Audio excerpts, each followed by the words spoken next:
Don't be that. Okay. Hey everyone, I'm Lindsay and welcome to Eat, Pray, Post Inside the Lives of Food and Travel Influencers.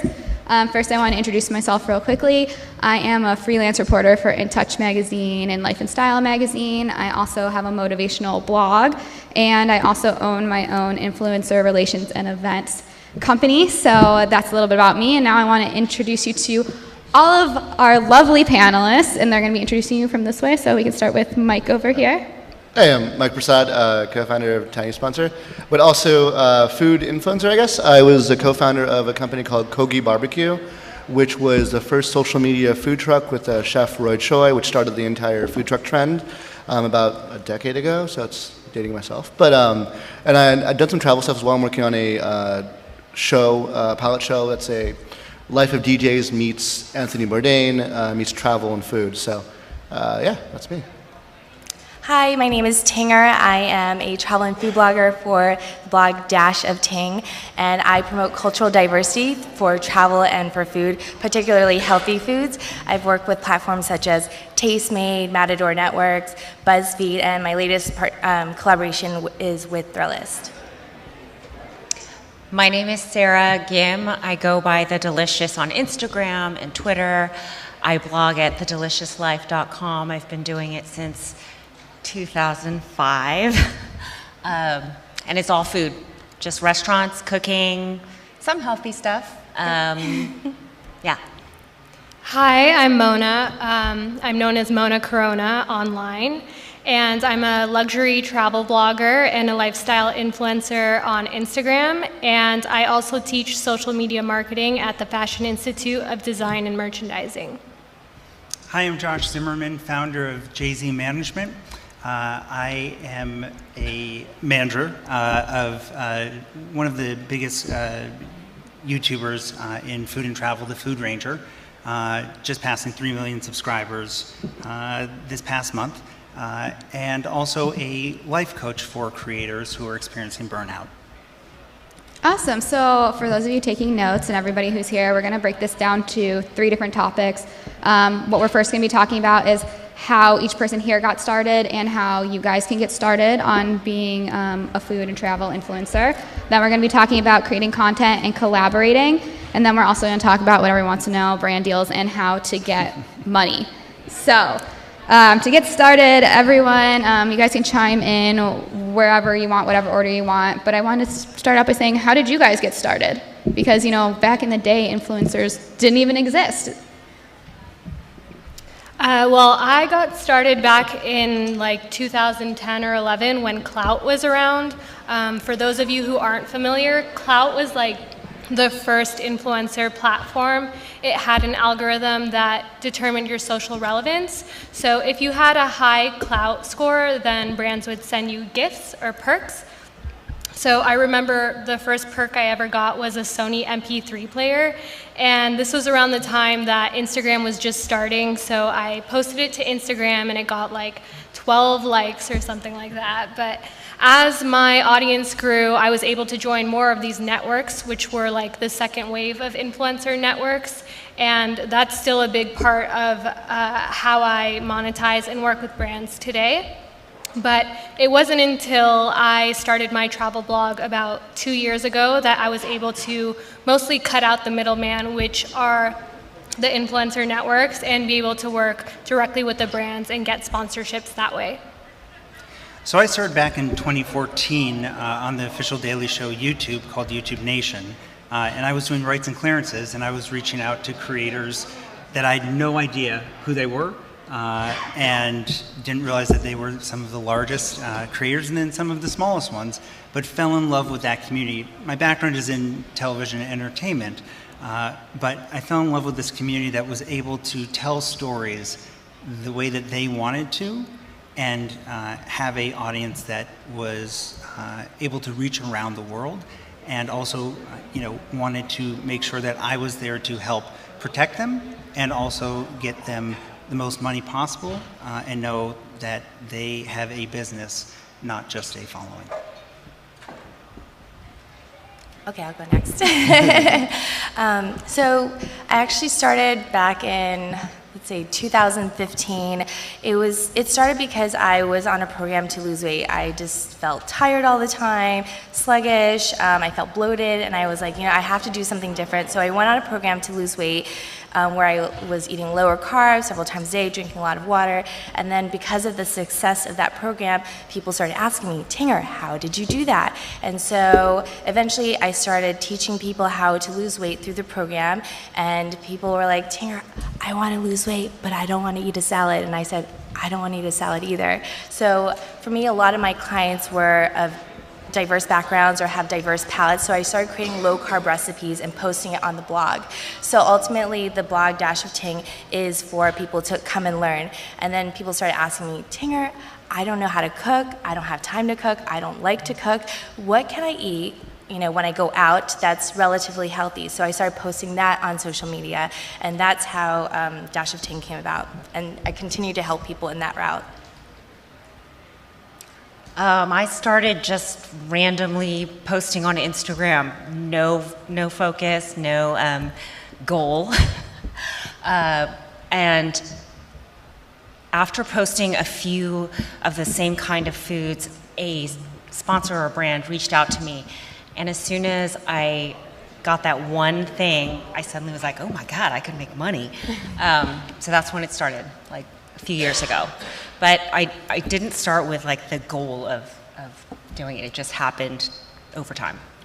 I'm kind of like Sarah, same thing. I just started, like when Instagram launched, I was like, I'm going to post food stuff too, because I don't like posting myself. So, and I always had a love for food, so I just started posting stuff. And then with Kogi Barbecue, when that blew up, I ended up working with a lot of cool chefs and traveling the world, and that led to some really great food stories. And then I ended up live hosting a couple of food series. I did a food series in Hawaii, web series, and then I also ended up, coincidentally actually with Sarah, I ended up inadvertently hosting the Jonathan Gold's, the Gold Standard live event that LA Weekly used to put on with Jonathan Gold, and did that for a couple of years. And it kind of evolved from there. So it was never really an intention, it was just really posting about something I was really passionate about, and it grew from there. So as you can see, everyone kind of has a different reason, a way that you start on social media. But my question for you guys is, how does someone today start? Because you guys started a little bit earlier before the platforms were big. So how do you start, and what platform does someone choose? Because now there's Instagram, having a blog, Facebook, and YouTube. Is there one that's better than the other? Should you be on all of them? I would say it depends on like what content you create. Like for what I do, I'm not really big on video unless it's live or it's unscripted. So Instagram's great because I take really great photos and I know how to use a camera and I know how to frame that. So it's a good format for me that I can keep up consistently. Like I'd love to do stuff on TikTok or other platforms where I know I can get faster growth, but my content style and my creation ability doesn't fit that platform. I know if you are looking to help a lot of people, YouTube is a great search tool engine. It's the second one next to Google. So I would say YouTube is really, really helpful if you are looking for the how-tos, DIYs, if that's the niche that you want to get into. I think this is a couple-pronged question, right? So first of all, what I tell anyone who asks me about this is that you have to diversify. Just like anything else in your life, right? You have to diversify, just not on YouTube and Instagram and Snapchat and Twitter, on and on and on, because each platform is going to have a different audience that is going to take interest in you. So that's the first thing. And for longer form content, it's going to be YouTube. The other piece is when people say, how do I get started? My biggest question to them is, well, why do you want to do this? There's so many people out there that want to do this. And as you guys have all heard, it is about the why. It's not about the what. It's not that I love food. That's a why, but why should I watch? Why should I care? Why should I be engaging in this content? And if you have a strong why, everyone up here has a strong why and why they have such a huge following, because people resonate with that. So if you want to start with finding your why and then diversifying across every single platform you can, and know that it is a grind. It doesn't happen overnight. You don't become successful overnight, and you're not born successful. I might be a little bit biased because I consider myself a blogger first and foremost, but I do think it's important for every influencer or aspiring influencer to have a blog because it's the only audience that you truly own. It's like if you're just on Instagram, then you're only a crop worker. But if you have a blog, then you own the whole farm and you're not affected by algorithms. If Instagram or YouTube shuts down tomorrow, you still have that audience that you own. Yeah, I wanted to touch on that. I agree because I'm across all platforms and I have a blog too. I think people aren't thinking about the blogs because YouTube and Instagram is so big, but YouTube changes the algorithm. Vine died. You don't know what platform's going to die next. So if you own your own platform, it doesn't matter if something else dies, you are in control of it. And I think that's something that people should look at is diversifying and having something that you can call your own so no one can take that away from you. So I really like that point you made. Also, blogs SEO really well, and I know when we've done brand deals, brands care about that. Like even with you, we've had brands that sponsor you specifically because you had a blog. Oh, cool. So that's a valuable value add to some brands. Yeah. Go ahead. No, go ahead. I was going to add to that. SEO is like my bread and butter. It's how I get that passive traffic and just continuous growth over time. And I think another really overlooked platform is actually Pinterest, because what's interesting about Pinterest is it's not actually a social media platform, it's a search engine just like Google is. So when you learn to optimize for Pinterest and you understand Pinterest marketing, then you'll have that consistent flow of passive traffic and growth over time, just like you would with Google. I can't stress the blog enough. It is so important because you are in complete control. You're not dependent on a platform, a different platform. You get to write what you want to write, you get to post what you want to post, and you can also do brand deals specifically for that blog and also have passive income through very good negotiated affiliate marketing. Yeah. I think as an initial start though, Instagram is a great platform in terms of reach. It doesn't cost you anything to get on the platform. You can take pictures or videos and create content from your cell phone and post it on Instagram. And then once you kind of get the hang of it and you know that you're going to be a little more consistent, then I say get on the other platforms where it's going to take a little bit more work, especially your blog, especially YouTube. So this is kind of a great start because I know a lot of people say that they want to start and then they kind of give up early and they've already invested all this money into a blog or whatnot. So I say just try Instagram first, something easy, or even TikTok first, something easy that you can tell yourself to be a little bit more consistent with, and then just expand from there. That's spot on, right? If you're starting off, you don't need to hire anyone. You don't need to hire a writer. You don't need to hire a producer or an editor. It's you. And you're starting off, and you need to put in that work. And it lays the foundation across every single part of your business to be able to control it, understand it, and grow it at your pace. Now I wanted to add, specifically in the travel or food influencer industry, what do you need to do to get started with that? Because there's restaurants you go to, traveling to hotels, there's blogs. How do you start something that's like that? Because everyone wants to go to all the fancy restaurants or go to a cool hotel. I'd say have an angle, because there are a lot of people doing the same. Like I've seen the same Instagram photo for certain hotels 1 billion times, and at some point those hotels don't care anymore, right? So have an angle, whether it's if your content format is visual and you're doing photography, have a unique angle on your photos and a stylistic angle. If it's blogging and it's writing, then have a perspective. Have a niche that is going to make what you're doing worth reading and unique and have value to your audience versus just here's another cool shot of a place that I've seen by a billion That was other people. actually my next question was what are your guys' thoughts on finding a niche and how do you find your niche? So you guys can answer the last question, and as well I think a very valuable tip is to find a particular niche that you're passionate about. It's what you love, right? It's what you love and what you're passionate about. Because if you're doing something that you're not passionate about or you don't love, it's going to be a gruel and it's just not going to be fun. I mean, do any of you up here not like what you do? I'm sure there's parts of it that you don't, right? But you do it because you love it.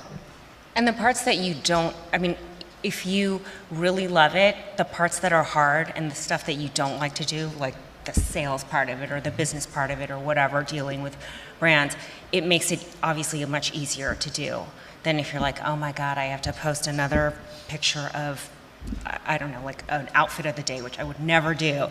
But yeah, I mean, it's just a lot. It makes it easier to do that stuff. And you can outsource some of the things that you don't do when you get big enough. Yeah, like Tiny Sponsor can do stuff. Yeah, that's Exactly. a good segue to the next part was creating content. And how do you do that? Do you guys have a content schedule? I think that's the most daunting part is one, getting started, is the consistency and answering the why. Why are people coming to your page? How are you doing this? Is it a daily basis? Is it a weekly basis? How do you plan that? I don't think it's a matter of like what the daily or, I mean, each platform has a certain cadence that is better or worse. But at the same time, it's just consistency. If you're going to only do it once a week, just do it once a week. Make sure you don't miss that once a week. Yeah, I don't think frequency matters as much until you've got like one baseline frequency down, then you can build on it.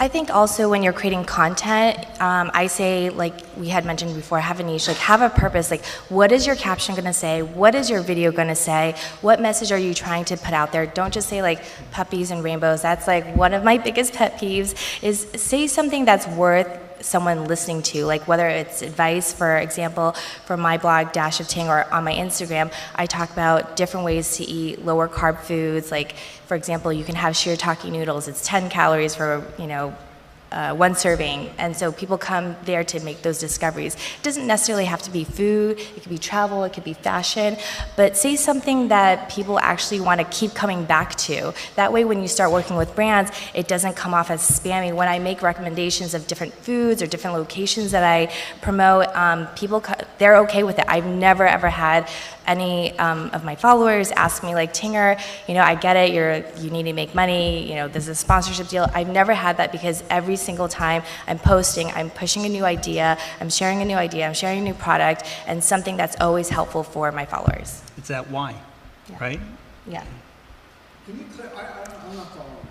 Sure. I mean, I know what your clarification is, but you said you were posting about that, and then it fit seamlessly once you had your sponsors. So I don't understand how it is different from what you normally do to what you do with your sponsors. I'm not quite sure. Oh yeah, no, that's good, because it's not supposed to be a big difference. It should be organic. Every time I post with or without a sponsor, I'm always pushing a new idea or new product on how to eat healthier, how to travel and eat healthier while you're traveling. So every time you promote a product or a service or an idea, it should always be seamless and it should always be organic. Yeah, so for example, I post, I post about food and beverage a lot, and I post a lot about cocktails. And I'm known for posting recipes, and I'll do that every so often. I'll come up with a cool recipe. It doesn't matter if it's sponsored or not, it's just content I create, I have a background in that, and my followers love it. When a brand comes in, that's great. I'll make a cocktail with their spirit. And it's still the same content I'd be making anyway, just happens to be sponsored. But my followers are following me for a specific thing that they're used to that has a value to them. And then whether a sponsor integrates that or not, it's still the same value set regardless of the sponsorship. As a manager, right, and this is one of the big things, you have a brand that comes in, or an agency of record who wants something. And that may not align with your creator. And if you have a brand here, then an agency of record, then a manager, then an agent, then you, it's telephone. And you get lost in that. So one of the things that's really important is to manage that expectation and also stay true to what you do. Because one of the most powerful things about everyone up here is that you're able to integrate a product into your content and nobody clicks away because it's just, it melts right into it. Those are the brand deals that are so powerful, because it may be, there could be a shout out, right? So that's, hey, thanks so much, Tiny Sponsor, for doing this. Or it can be a dedicated video where, with Trevor at the Food Ranger, we'll do a 25-minute show, and that sponsorship is weaved throughout the entire thing. So you're paying for a 25-minute in perpetuity around the world sponsorship, and nobody knows. Well, people do know, but nobody has that aversion to clicking away because they trust you, they trust your judgment, and it aligns with your brand. The worst thing I would say is don't just take a brand deal to take a brand deal. Yeah, and we're definitely going to get further into the making money part, but I like that we're getting into how to create content that works with that, because that's part of the goal. So bring it back to content creating. How do you guys plan your content for the week? Do you guys have a calendar? Is there a schedule that you guys live by? Well, when I'm teaching content calendars to my students who are struggling to find things to post every day, I always just say, designate a type of post to the day of the week. So Mondays might be memes or quotes, Tuesdays a product shot, Wednesdays a lifestyle shot, Thursdays a video, and so on. And that kind of helps you get into the swing of creating a content calendar and having enough things to post. Now for me personally, I'm at the point where I just wing it, and I don't use a content calendar. I decide the day of or the night before what I want to post, how I'm feeling, and I feel like that comes off most authentic for me. And if I'm on like a sponsored trip, then I'm basically posting in real time, because usually the itineraries are very packed and the sponsor has a lot of expectations for posts, and you don't want it to bleed into the next campaign. So I'm posting maybe up to 3 times a day, but it's right after each activity. Yeah, I'd say like every content feed has 3 to 7 types of posts. If you look at anyone's feed, you can break it down into categories, and essentially understand what that content is you're posting. So for me, it would be once in a while a lifestyle post, usually a recipe post of a cocktail. It's going to be a new food dish, a fusion dish that I post. There's going to be a restaurant experience, and there's going to be a travel post, and then there's going to be a cultural post. Those are my buckets.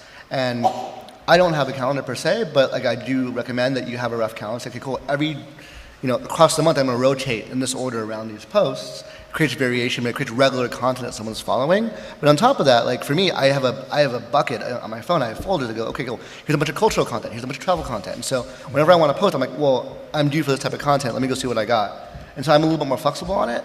But either way, I'm knowing what that bucket of content is, and I'm making sure it's consistent, and I'm making sure it goes into a certain order in my feed. I actually use a calendar.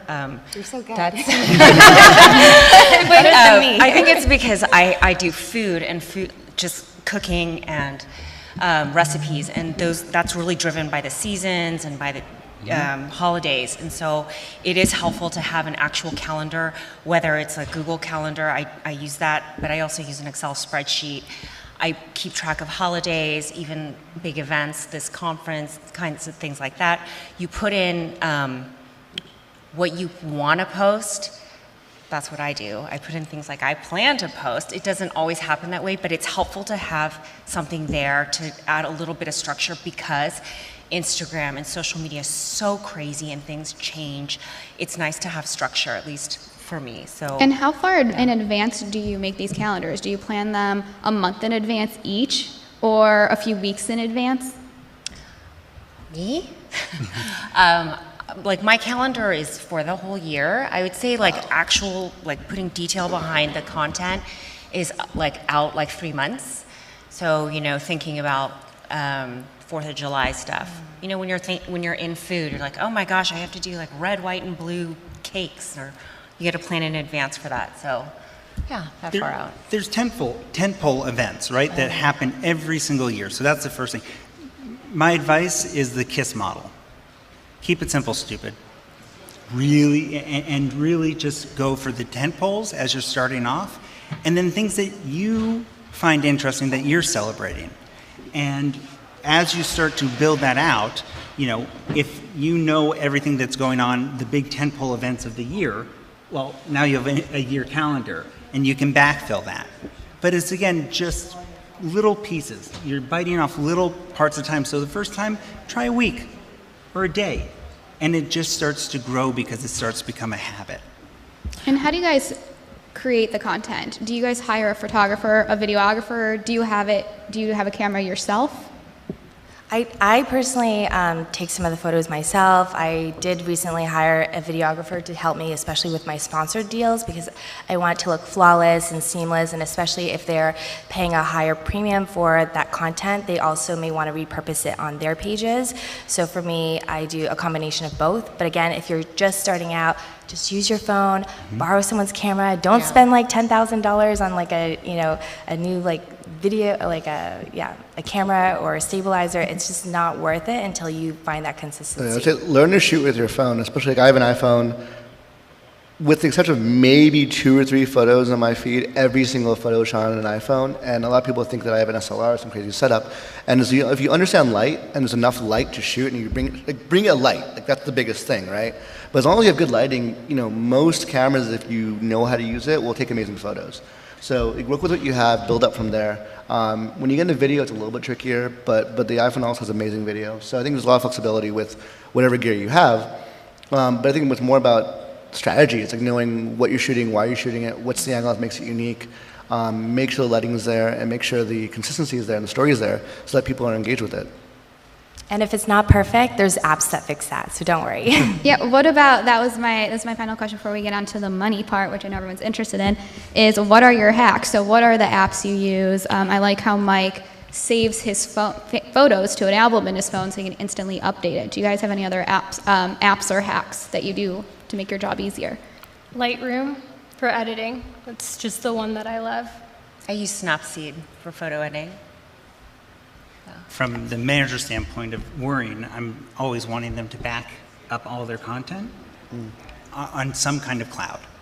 So if something happens, we have it. But whatever program, Final Cut Pro, if you're editing content, iMovie, you'd be surprised how many large creators out there are just still using iMovie. And when they are like, oh, I need to learn how to use Final Cut Pro, well, guess where they go? YouTube. That's where they learn it. And that's what you're going to continually learn and progress and find new apps and software that are going to fit you and your voice.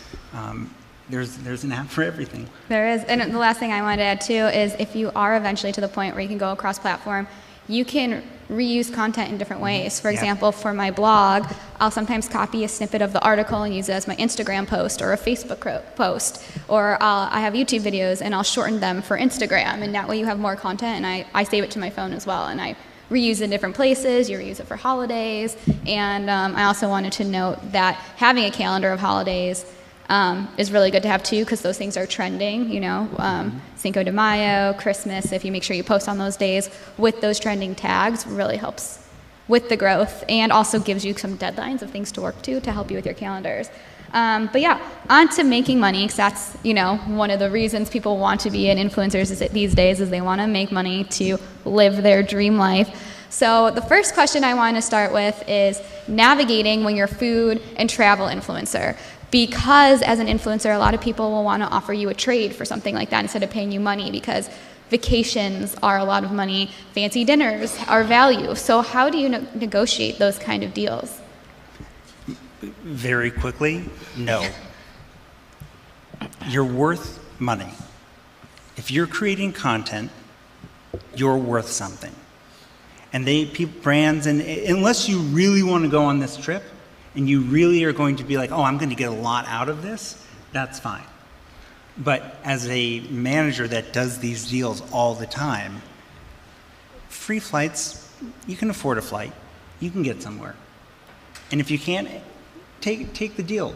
But at some point, and very quickly, start demanding money. And that's what's happening in our industry, is that people are taking doing things for free, but they're also killing the marketplace because they are lowering how much they are willing to take. Because the brand, they like, oh, it's $4,000 or $10,000 or $50,000 or $100,000, and you don't. It's money. But know your worth. Talk to your friends, and hold steady, because if I, with one of my talent, the Food Ranger, if someone comes in and says, hey, we want to do a branded post for $10,000, and I say, okay, well, I just hurt everyone up here. Because now that brand's going to go, well, the Food Ranger did it for this much. and you're much smaller. It doesn't work. We have to stick together and hold firm on what you're worth, and making sure that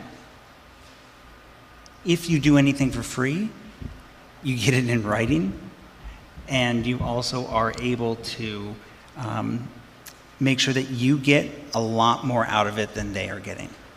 Yeah, I would comment. There's a couple things. Definitely, if it's for free, it better be something you really, really, really want to do. Yep. Maybe you were going to do it anyway and you had to pay for it, so it's a way to offset your own costs. Sure. If you're using it to create content, it's giving you the opportunity to create more content the way you would want to do it without the brand driving any of it. You're driving it, they just happen to be providing resources. That's fine. But the minute a brand's like, hey, we want you to create this content our way with this messaging and this link and this whatever, then they're paying you because you're doing their job and they should be paying you for that. And there's a value to that. There's a value of not just like your audience, but the content creator. If you create good content, there's time and effort that goes into that, especially if it's video. They would be paying a lot more for someone to go do that production. Again, if it's like, they're like, hey, come to our trip, do whatever you want. If you post, you don't post, we just ask that you do, and then they let you create your own content. Like, you create great content out of it that you own, and they just have to be part of it. I think that's a little bit okay if you want it, if it serves your purpose. But outside of that, I would never do it. The other side of it is know your worth, but also know your worth on both sides of the equation. Like, there's a lot of people that we see that charge way too much. And there's nothing in the value of their content and their audience and their engagement that justifies that cost. And it also ruins the market because some brand paid them a bunch of money, they got nothing out of it, and then they're like, now influencers suck.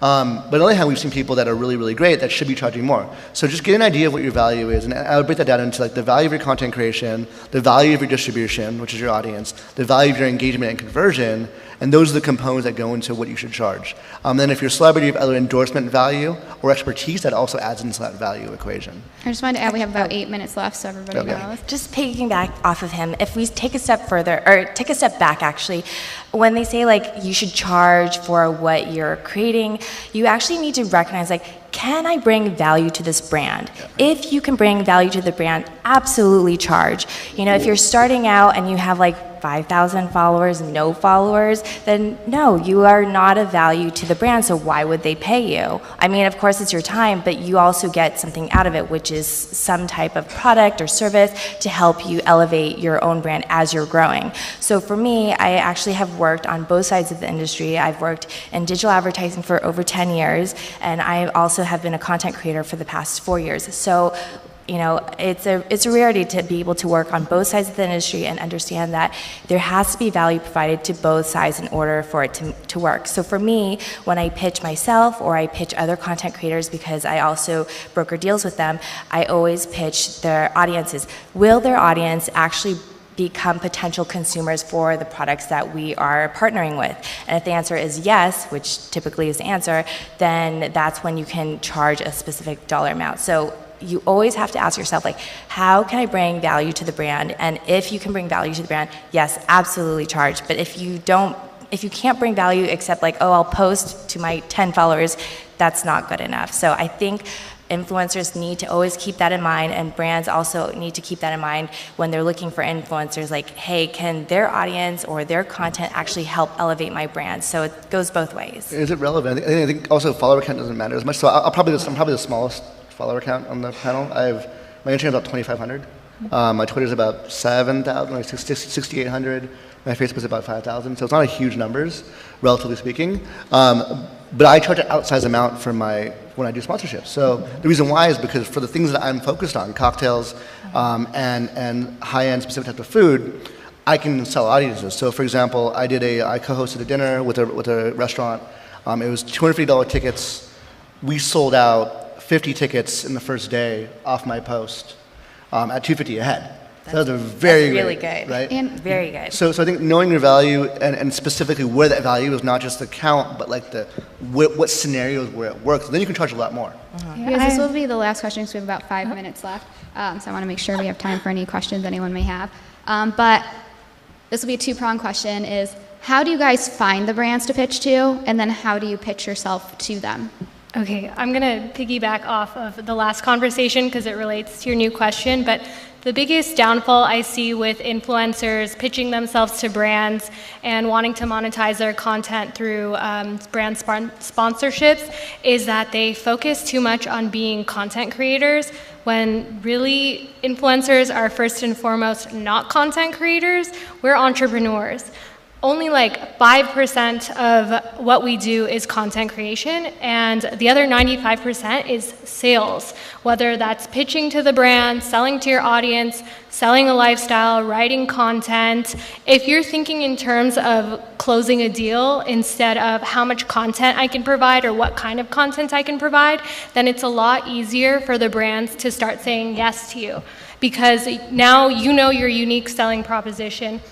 You know what you can offer and what you are of value to the brand. So the conversation becomes a lot more fluid. You can negotiate a lot easier, and they see the value in you, and they're much more likely to give you a yes.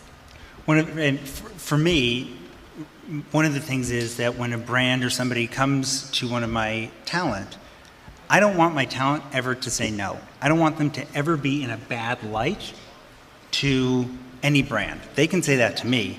I'm the bad guy.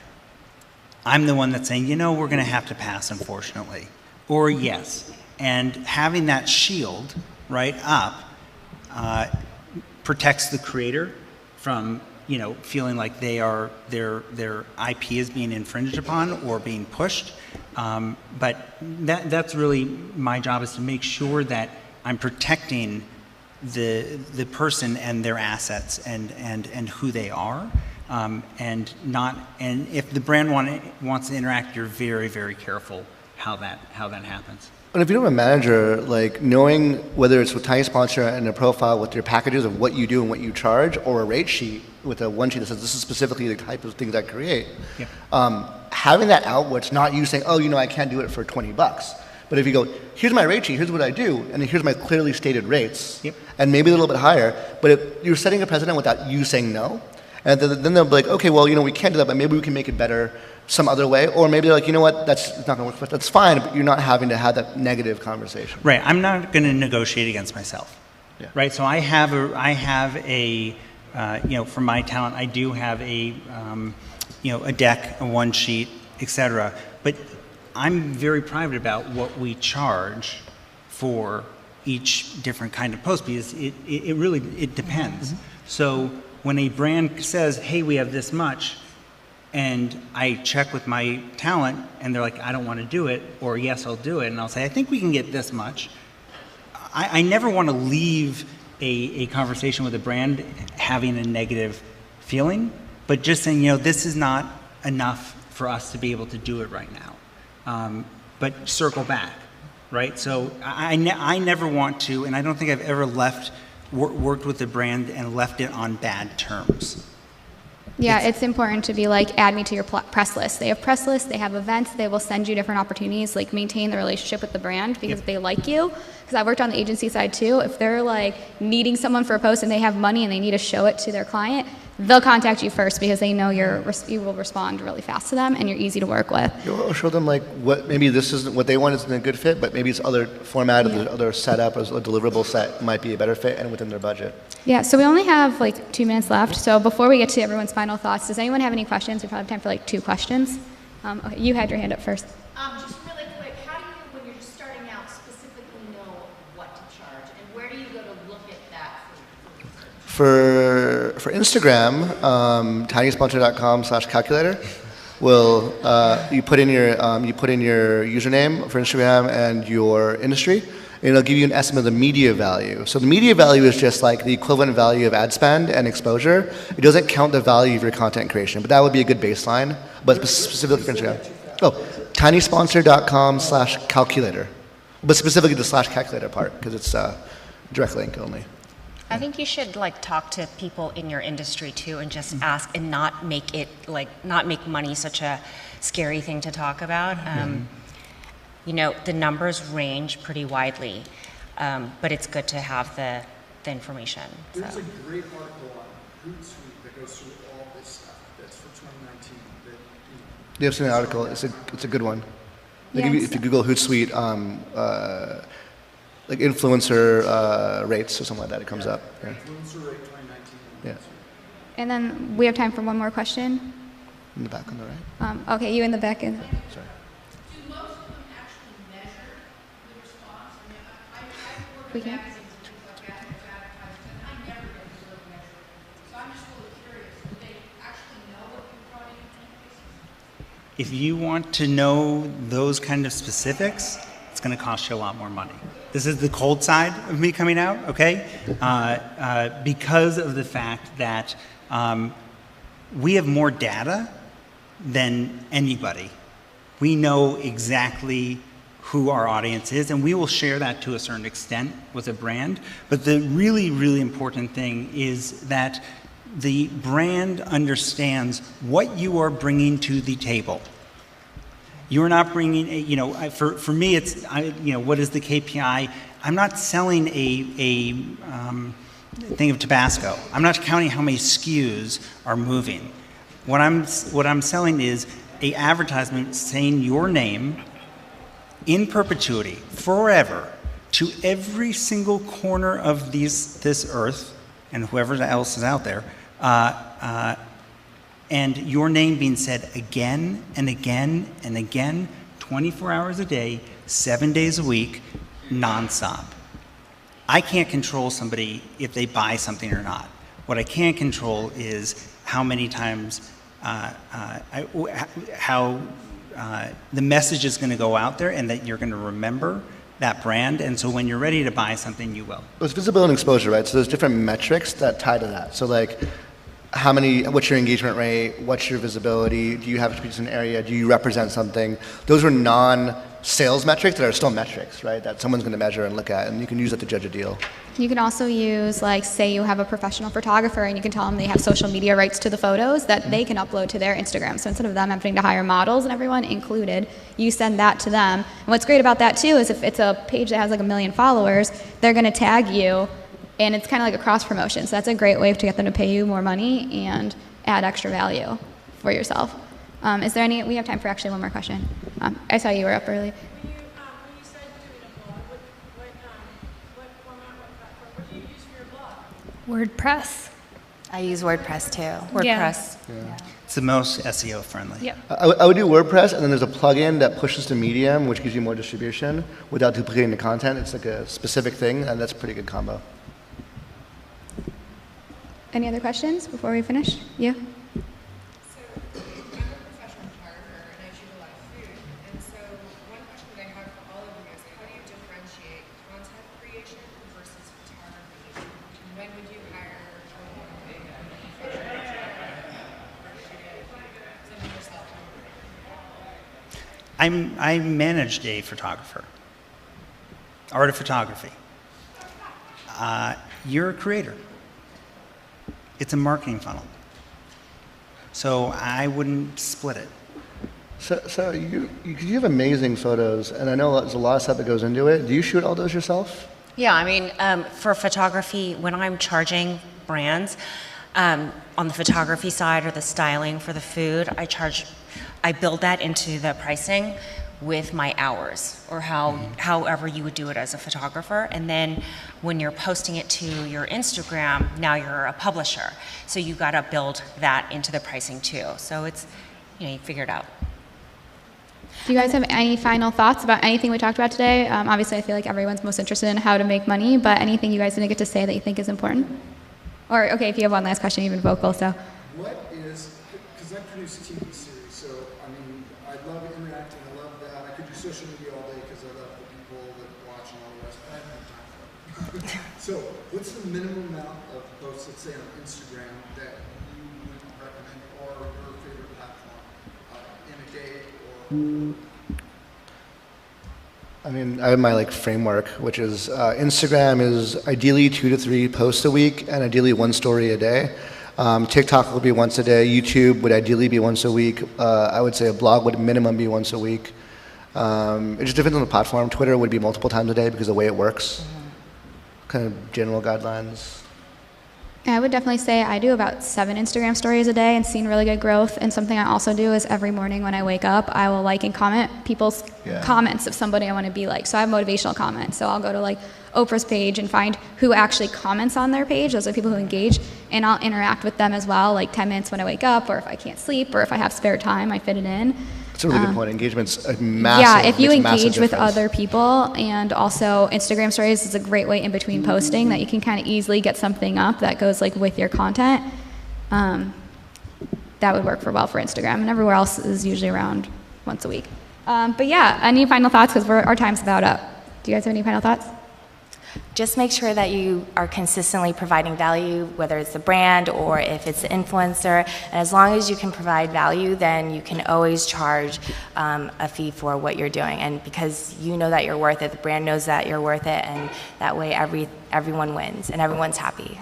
Treat your blog or your Instagram as a business from day one.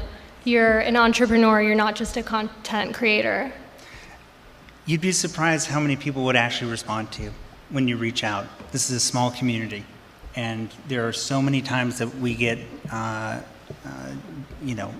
messages from, large creators or small creators or anybody that you just want to ask advice. You'd be really surprised who will respond to you. So if you have questions, this is a friendly community. Yeah, I think that's the same thing in terms of your audience. Asking them questions to see what they want to see. I think that you shouldn't be afraid to post. Just get started. If you haven't started yet, just post something. It doesn't matter, and you'll learn. You can't learn by doing if you're not even doing it.